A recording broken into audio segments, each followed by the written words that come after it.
If you went to the library in Wilmington, North Carolina, there was one thing you weren't allowed to research. We were refused. We were rejected by the librarian. When I asked about or inquired about 1898, they wanted to know why. I was told that, yes, they had something, but they kept it under lock and key. The story of Wilmington in 1898 still isn't widely known. What happened here on what's now just this empty patch of grass would radically change racial politics in North Carolina. This is the story of an American election, but also of something we don't usually find in American history: the violent overthrow of a democratically elected government.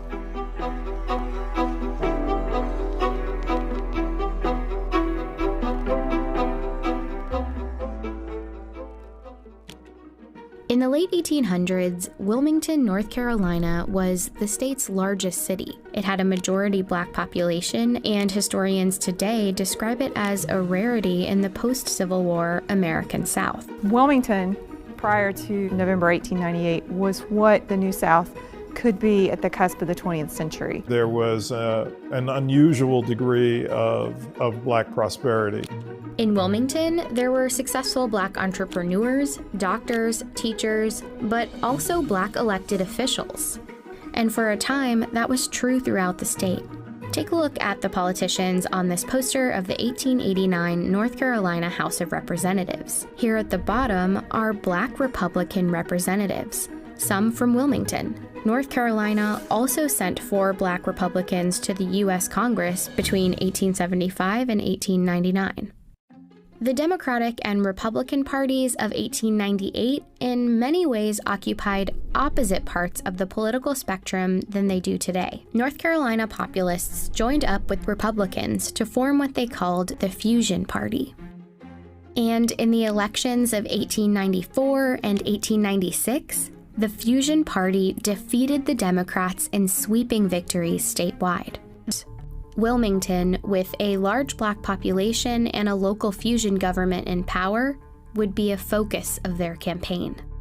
The State Democratic Party Handbook for 1898 laid out their goal: consolidate the white vote by stoking white anger and resentment. It said, "This is a white man's country, and white men must control and govern it." Their most effective tool was the media.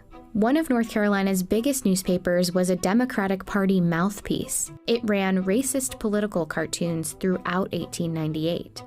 Not everybody was literate in 1898, but to see a political cartoon of the type that ran, you may not be able to read it, but you know exactly what it means. Many of the cartoons were centered on the threat of Negro rule, even though the fusion government was mostly white. They also played up another fear. Black men threatening white women became a theme. White men need to do all that they can to protect white womanhood. This was all part of North Carolina Democratic strategy, but it echoed the national racist rhetoric of the time. In one speech that Democrats printed in a Wilmington paper, a prominent Georgia writer named Rebecca Felton said, "If it takes lynching a Black man a day to protect white womanhood, I say lynch." Her speech prompted a Wilmington Black man named Alex Manley, owner of the Black-run Daily Record newspaper, to respond with a column. He made a simple observation that, at the time, was shocking. That white women who had liaisons with Black men did so voluntarily and enthusiastically. Manley wrote, "Every Negro lynched is called a big burly Black brute, when in fact many were sufficiently attractive for white girls to fall in love with them." A few months before the election, and white voters were angry. By the time the election rolls around on November 8th, Black voters, Republican voters, had been thoroughly intimidated here. By all accounts, the elections of 1898 were a sham. The Democratic Party had a paramilitary group called the Red Shirts. They attacked and blocked Black residents from voting. At a rally just before the election, Alfred Moore Waddell provoked the crowds. He said, "Negro office holding ought at once and forever be brought to an end, even if we have to choke the current of the Cape Fear River with carcasses." The day after the election, at a gathering for white men in Wilmington, the Democrats unveiled a document called the White Declaration of Independence. It contained an ultimatum. Cynthia Brown, whose descendants were in Wilmington back in 1898, is a historian at her church where there's a preserved copy of the declaration from the next day's newspaper. We will no longer be ruled and will never again be ruled by men of African origin. They would strip black men of voting rights. They would give white men a large part of the employment heretofore given to black men. And as for Alex Manly, we demand that he leave this city forever within 24 hours. The next morning, hundreds of white men marched to the offices of the Daily Record. Manly was gone. He had fled to save his own life. They set the Daily Record building on fire. This is where it once stood. Once the white leadership destroyed Alex Manly's printing press, they destroyed one way in which the African American community in Wilmington could organize itself and keep itself informed. Waddell, who once threatened to fill the Cape Fear River with black bodies, was the new mayor of Wilmington.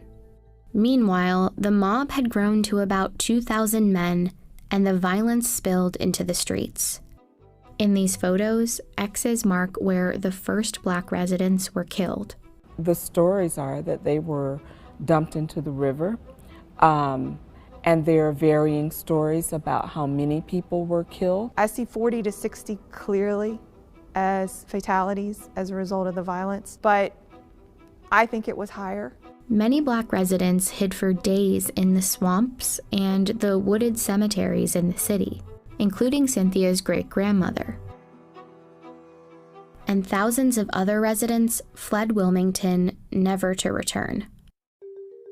Shortly afterward, Democrats printed booklets celebrating a glorious victory, and in the newspapers depicted black residents as the instigators. This image is a gross misrepresentation of what actually happened during 1898. You know, what you see is African American men with guns, not white men with machine guns. The city never regained its black majority population. Jim Crow laws like literacy tests and poll taxes that prevented black people from voting were immediately enacted, and Wilmington's spirit of black opportunity was crushed. Black political representation in the state was over. It would be 90 years until North Carolina elected its next black Congress member. Wilmington did a really great job of covering up a very dark past for a very long time. Over the years, the textbooks on North Carolina's history have struggled to accurately describe what happened in 1898. This one from 1933 says the situation was unfortunate for both races. And this one from 1978 doesn't have that much more detail. But they both praise Charles Aycock, a politician who helped perpetrate the riot. They say he had a keen mind and a kind heart, and that, in fact, he was one of the best friends that the colored people had in the state. It's a legacy that North Carolina has yet to fully undo. The names of the perpetrators are on Wilmington's school buildings and city parks. But the legacy is also bigger than those names. Turn on the news, and the state's long history of political suppression echoes. And we turn to a strict new voter ID law in North Carolina. Racial gerrymandering and a push for new voting maps. The court says the Republican-led legislature redrew congressional districts along racial lines, violating the Constitution. There's a tremendous amount of intimidation that is still felt by the black community. It doesn't have to be mass mayhem and violence in the streets. The strategy shifts towards designing state laws in such a way that you could exclude blacks from voter participation. The subliminal pursuit of continuing the White Declaration of Independence. And if you don't see it for what it really is, it can happen all over again.